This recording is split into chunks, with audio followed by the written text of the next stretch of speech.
My daughter looked me straight in the eye and said, "Dad, you're too old for a ski trip. Your knees can't handle it anymore. Just stay home and watch the house." When they arrived at the resort, they found me in the lodge wearing a $3,000 ski suit I'd just bought. I had 74 missed calls. Before we continue, please subscribe to the channel and let us know where you're watching from in the comments. I'm Thomas Miller. Most people call me Tom. I'm 64 years old, and up until 3 weeks ago, I thought I was doing everything right as a father.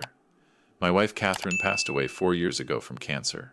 It was the hardest thing I'd ever been through, watching the love of my life fade away despite every treatment, every prayer, every desperate hope. When she died, a part of me died too. But I had to keep going. I had our daughter Sarah, and by then she had her own family. 2 beautiful grandchildren, Emma, who's 8, and little Jake, who's 6. After Catherine died, they rallied around me. Sarah and her husband Marcus insisted I wasn't alone. They visited every week, called every day, made sure I was eating, sleeping, getting out of the house. 6 months after the funeral, they hit a rough patch. Marcus had been working as a sales manager at a tech startup that suddenly went under. No warning, just came home one day with a cardboard box of his desk, belongings, and a face full of shock. Sarah was working part-time as a dental hygienist, but it wasn't enough to cover their mortgage, 2 car payments, and the kids' expenses. They asked if they could move in temporarily, just until Marcus found something new. The job market was tough, they said. They needed time to regroup. I said yes without hesitation. The house felt too empty anyway. Catherine and I had bought it 30 years ago, raised Sarah there. 4 bedrooms, 3 bathrooms, a finished basement, plenty of space. That was 3 years ago. I'm an engineer by training. Spent 37 years designing irrigation systems for agricultural developments across Colorado and Wyoming. I'm good with numbers, good with planning, good with seeing how systems work, but somehow, I didn't see what was happening in my own home. It started small. Marcus couldn't find work right away, so they needed help with groceries. 200 here, 300 there.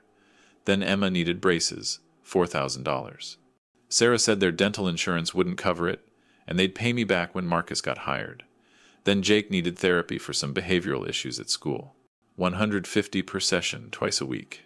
Then the requests got bigger. Marcus found a job finally, but it paid less than his old one. They needed help with a down payment on a new car because their old sedan died. $8,000. They'd pay me back in installments, they said. Then their credit card debt was crushing them. Could I help them consolidate? $15,000. Just a loan, Dad. We'll pay you back with interest. I kept a ledger. Old habit from my engineering days. Every dollar out, I documented. I told myself it was temporary. They were family. Catherine would have wanted me to help. Then last month, Sarah came to me with glossy brochures for a ski resort in Aspen, the Snowcrest Lodge.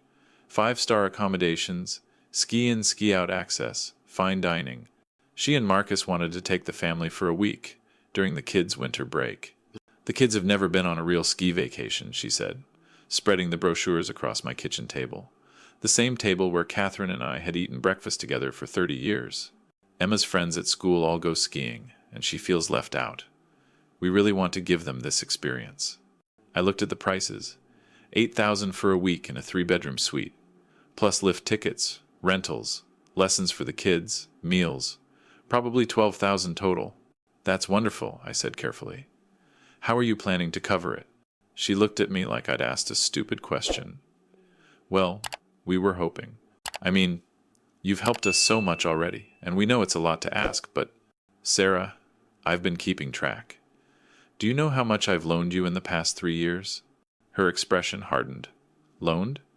Dad, we're family. You make it sound so transactional. How much do you think it is? She shrugged, uncomfortable. I don't know, maybe 20,000? 30? We've had a really hard time, and you have Dad's pension and the house is paid off. You don't really need that much money just for yourself. I went to my office and came back with my ledger. I'd been documenting everything in a spreadsheet too, but somehow the physical notebook felt more real, more damning. Sarah, in the past 3 years, I've given you and Marcus $217,000. The color drained from her face. That can't be right. I opened the ledger, showed her the entries. The groceries, the braces, the therapy, the car down payment, the credit card consolidation. But there was more.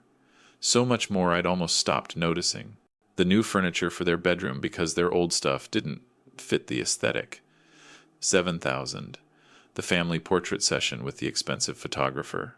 1,200. The laptop Marcus needed for business development. 3,000. The renovation of the basement bedroom so they'd have more space. 19,000. When Marcus got his job, I thought the requests would slow down, I said quietly. But they didn't. If anything, they increased. Last month you needed 4,000 for Emma's school trip to Washington, D.C. The month before, 6,000 for new kitchen appliances, because you didn't like using mine. Sarah was shaking her head. We've been paying you back. We have. You've given me $3,000 total in 3 years. You're supposed to be making monthly payments on the car loan alone, and I haven't seen a check in 18 months. We've been struggling, Dad. You don't understand what it's like trying to raise kids these days. Everything is so expensive. I raised you, I said. Your mother and I both worked. We budgeted. We sacrificed. We didn't have your grandfather funding our lifestyle. So you're saying no to the ski trip. Her voice was cold now, accusatory. I'm saying I can't keep doing this. I'm 64 years old, Sarah. I have my own expenses, medical bills, property taxes. I need to think about my own future. She stood up, grabbed the brochures. You know what? Forget it. We'll figure it out ourselves, like we always do. But 3 days later, they booked the trip anyway. I saw the confirmation email on the printer. They share my printer since theirs broke, and I paid for a new one that apparently never materialized. 8,000 for the lodge, charged to a credit card I didn't recognize. They must have opened a new one. That evening, Sarah came into the living room where I was reading. Marcus stood behind her with his arms crossed. So we're going to Aspen next week, she announced. We found a way to make it work. That's great, I said, genuinely meaning it. If they'd figured out their finances, maybe things were turning around. The thing is, we can't take you with us. I looked up from my book. I wasn't expecting to go. Right, but we wanted to make sure you understood. The suite only fits 5 people comfortably, and honestly, Dad, you're not really up for skiing anymore. Your knees, your back. You're at that age where a fall could be really serious. We'd just be worried about you the whole time, and that would ruin the vacation for us. I felt something shift in my chest. I go hiking every weekend. I'm in better shape than Marcus. Marcus's face flushed. He'd put on 40 pounds since moving in. Never exercised, ate takeout constantly that I usually ended up paying for. Dad, don't make this difficult, Sarah said. You're 64. That's senior citizen age. You need to start accepting your limitations. Catherine was skiing at 63, I said quietly. Right before she got sick. Yeah, well, Mom was different. Look, we need someone to watch the house anyway. There's been a bunch of break-ins in the neighborhood lately. You'll be doing us a favor. You live here too. It's your house to watch as much as mine. Dad. Sarah's voice had that edge it got when she was about to lose her temper. The same edge she'd had as a teenager when she didn't get her way. We're going. We've already booked it. We're leaving Sunday morning. We'll be back the following Sunday. Just be here, okay? Water the plants. Get the mail. Normal house-sitting stuff. That night, I couldn't sleep. I kept thinking about what Sarah had said. You're at that age. Senior citizen age. Accept your limitations. I got up at 2 a.m. and pulled out my financial records. Not just the ledger of what I'd loaned them, but my own situation.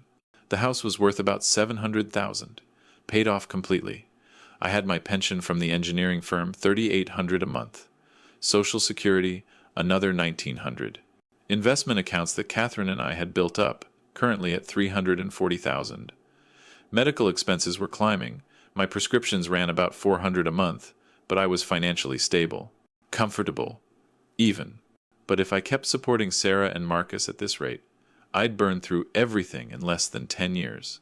And what Sarah said kept echoing. You're at that age, as if I was used up, done. Just a wallet to fund their lifestyle while I waited around to die. I opened my laptop and searched for Snowcrest Lodge in Aspen. Beautiful place. The website showed families skiing together, laughing in the lodge, gathering around fire pits with hot chocolate. The exact vacation Sarah said I was too old for. On impulse, I checked availability. They had a smaller studio suite available, the same dates, $2,800 for the week. I stared at that booking button for probably 20 minutes. Then I called my old colleague Richard, who'd retired to Aspen 5 years ago. We'd worked together for 15 years, stayed in touch. He was 67, skied every season, and was in fantastic shape. Rich, crazy question. Are you selling that ski cabin you mentioned? The one near Snowcrest? Actually, yeah. We're downsizing, moving closer to our daughter in Santa Fe. Why? How much? Listed at $450. It's a 3-bedroom, right on the mountain, fully furnished. Best skiing in Colorado, literally out your back door. Would you take $400 cash if I closed in 2 weeks? There was a pause. Tom, are you serious? Completely. Then yeah, hell yeah. You want to come look at it? I trust you. Send me the paperwork. I hung up and booked the studio at Snowcrest for the same week as Sarah's family. Then I called my realtor, Janet, who'd helped Catherine and I buy our house 3 decades ago. Janet, I need to sell my house. Fast. Tom, is everything okay? Everything's fine. I just need a change. Can you get me a cash buyer in 2 weeks? In this market? With your house? Easy. But Tom, this is a big decision.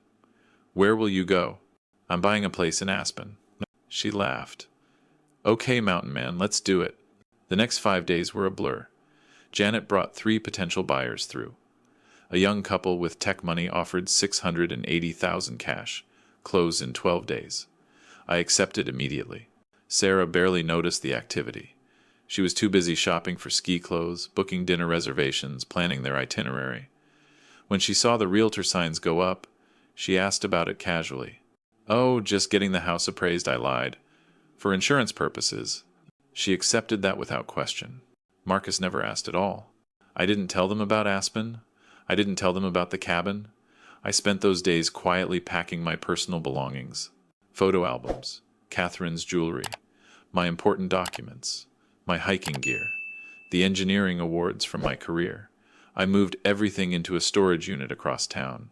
The house would sell furnished. The new buyers wanted it that way, and honestly, I didn't want any of it. Too many memories. Time for something new. The grandkids, though, that's what hurt. Emma and Jake didn't understand what was happening. I took them for ice cream 3 days before the trip. Are you excited about skiing, Monkey? I asked Emma, using my old nickname for her. Yeah! Mom said we're staying in a really fancy hotel. Can you come with us, Grandpa? Not this time, sweetheart. Why not? You love skiing. You showed me all those pictures of you and Grandma on the mountains. Jake tugged my sleeve. Mom said you're too old. But you're not old, Grandpa. You're strong. You carry me on your shoulders. I felt something crack inside my chest. Your mom's right that I should stay home this time. But I'll tell you a secret. I'm planning my own adventure, and when you come visit me afterward, I'll tell you all about it. Visit you where? Emma asked. You'll see. Sarah picked them up 20 minutes later. Didn't even get out of the car, just honked. When they climbed into the back seat, I watched them drive away and wondered when I'd become invisible to my own daughter. Sunday morning arrived. I woke at 5 a.m.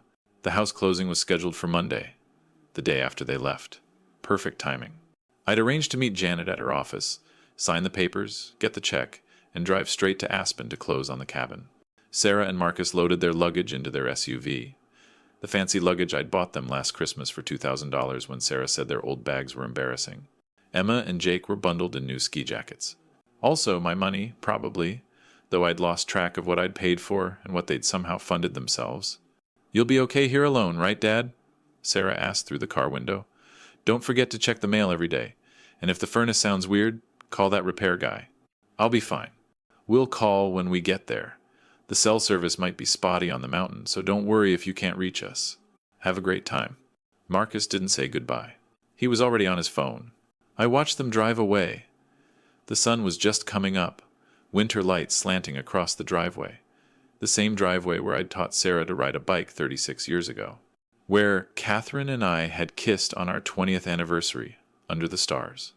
Where I'd carried my wife's hospital equipment when we'd brought her home for those final weeks. Then I went inside, grabbed my pre-packed duffel bag, locked up the house, and drove to Janet's office. The closing took 90 minutes.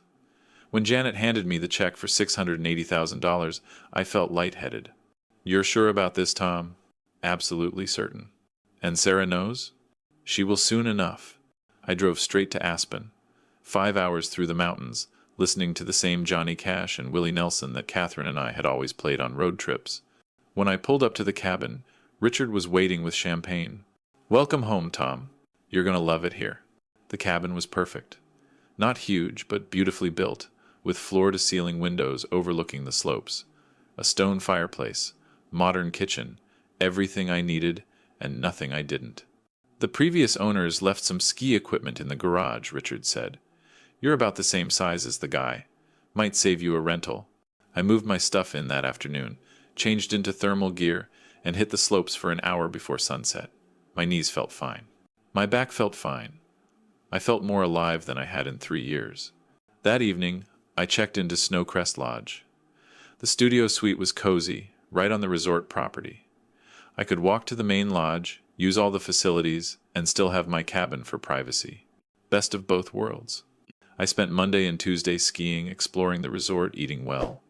I'd forgotten what it felt like to spend money on myself. To not hear Dad, can you? Every time I opened my wallet. Wednesday evening, I was in the main lodge, sitting by the fire in my new ski gear. I'd bought the whole outfit that morning. $3,000 jacket, high-end pants, professional goggles, the works. If I was going to do this, I was doing it right. That's when I heard Emma's voice. "Grandpa?" I turned. Emma and Jake were standing there in their ski clothes, mouths open. Behind them, Sarah and Marcus were walking in from the restaurant, laughing about something. Then Sarah saw me. Her face went through several expressions in rapid succession. Confusion, recognition, shock, and finally anger. "Dad? What the hell are you doing here?" The entire lodge went quiet. Other families looked over. I stood up slowly. "I'm on vacation, same as you." "You? How? You said you were watching the house?" "No. You said I should watch the house. I never agreed." Marcus stepped forward. "This is insane. You followed us here?" "I'm staying in my own cabin, actually. Just down the mountain. Bought it on Monday. Thought I'd check out the resort where my family was staying. Didn't expect to run into you in the main lodge." "You bought a cabin?" Sarah's voice was shrill now. "With what money?" "My money. From selling the house." The color drained from her face. "You sold the house? Our house?" "My house. The one I bought with Catherine 37 years ago. The one that was in my name. Yes, I sold it." "Where are we supposed to live?" Her voice cracked. "That's an excellent question. One you should have asked yourself before spending $217,000 of my dollars on a lifestyle you couldn't afford." People were definitely staring now. A manager started walking over, probably to calm the situation. Jake tugged my jacket. "Grandpa, you look cool. Are you skiing?" "Every day, buddy. My knees are holding up just fine." Sarah was shaking. "You can't do this. You can't just sell our home and leave us with nothing." "Our home?" "Sarah, you never paid rent. Never bought groceries unless I handed you cash. Never contributed to utilities, property tax, insurance, maintenance. You lived rent-free for 3 years while draining my retirement savings. Tell me exactly what made it our home." Marcus tried to step between us. "Look, we can talk about this like adults." "Adults pay their own way," I said. "Adults don't borrow $200,000 from their father and then tell him he's too old to go skiing." "We were trying to protect you," Sarah said, tears streaming now. "You could have gotten hurt." "Protect me?" "Sarah, be honest. You didn't want me there because I'm an embarrassment, an old man cramping your style. Except I'm not that old, and I'm not that frail, and I'm certainly not someone you can use and discard when it's convenient." Emma was crying now, too. "Are you mad at us, Grandpa?" I knelt down, eye level with both grandkids. "No, sweetheart, I'm not mad at you. I love you both very much. This is between me and your parents." "But where will we live?" Jake asked. "Your parents will figure it out. They're adults with jobs. They'll find an apartment, budget properly, and make it work. That's what adults do." I stood back up. Sarah looked destroyed. Marcus looked furious, and I felt free. "You're a selfish old man," Sarah hissed. "After everything we've done for you." "What have you done for me, Sarah?" "Specifically." She opened her mouth, closed it, opened it again. Nothing came out. "I've been thinking about that," I said quietly. "The answer is nothing. You haven't done anything for me. You moved in when you were struggling, and I opened my door because that's what fathers do. But you never moved out. You just kept taking. And when you finally had a chance to include me in something, to treat me like family, you called me too old and left me behind. We tried to call you, Marcus said. Today, like 74 times. You didn't answer. I pulled out my phone. 74 missed calls, 53 texts, all increasingly frantic. We got back to the house and it was empty, Sarah said. Different cars in the driveway, a moving truck. The neighbors said you sold it. We thought something happened to you. We thought you were dead or in the hospital or maybe just living my own life. This is cruel. Her voice was barely a whisper now. Cruel is spending 3 years treating your father like an ATM. Cruel is telling him he's too old for family activities while spending his retirement savings. I gave you love, support, and $200,000. You gave me contempt. The manager reached us.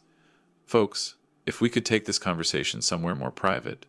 Actually, I'm done with this conversation, I said. I looked at Emma and Jake. I love you both. When your parents have their new address, they can call me, and you can come visit my cabin. We'll go sledding. Make hot chocolate. I'll teach you how to ski properly. Dad, wait. Sarah grabbed my arm. Where are you staying? We need to talk about this. I'm staying here at the lodge. Studio suite, building 3. But I don't want to talk, Sarah. Not right now. You have 74 missed calls worth of panic to process, and I have a 7 a.m. ski lesson tomorrow. I walked away. Went back to my suite.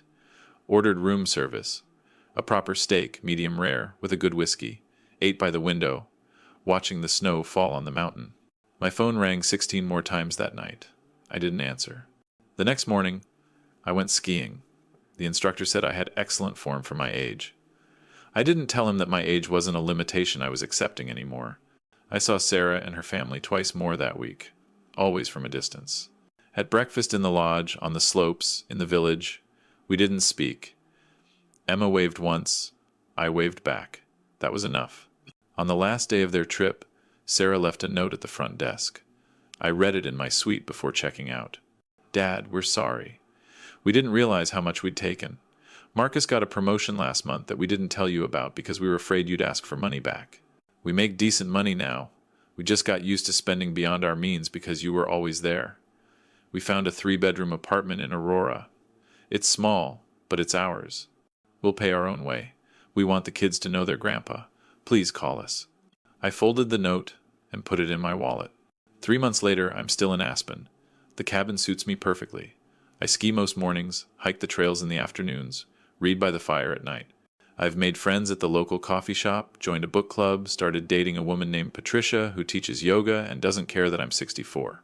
Sarah calls every Sunday now. The conversations are brief, careful. She tells me about Emma's piano recital, Jake's soccer team. I tell her about my week. We don't talk about money. She doesn't ask. I don't offer. Last month I drove to Aurora and took the grandkids for the weekend. Sarah and Marcus's apartment is small but clean. No fancy furniture. No expensive electronics. They're cooking at home, budgeting, being responsible. How are your knees holding up, Dad? Sarah asked when I picked up the kids. There was something different in her voice. Maybe respect. Maybe just awareness that I'm not the person she thought I was. Strong enough to keep up with these two, I said, hoisting Jake onto my shoulders. When I brought the kids back Sunday evening, Marcus shook my hand. Thank you for this. They had a great time. So did I. As I drove back to Aspen, I thought about Catherine, what she'd think about all of this. I think she'd approve. She always said I was too soft with Sarah, too willing to enable, too afraid of being the bad guy. You're not her friend, Catherine told me once, when Sarah was 16 and demanding a car we couldn't afford. You're her father. Fathers set boundaries.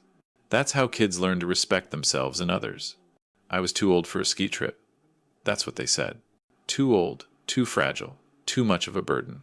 Turns out I'm none of those things. I'm 64, I'm healthy, and I'm finally living for myself.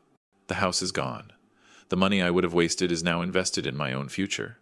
My daughter learned a hard lesson about taking people for granted. And my grandkids? They're learning that Grandpa isn't just a wallet. He's a person with his own life, his own dreams, his own adventures. I still have those 74 missed calls saved on my phone. Sometimes I look at them and remember the panic Sarah must have felt, returning to an empty house, believing I was gone. But I wasn't gone. I was just finally, wonderfully, free.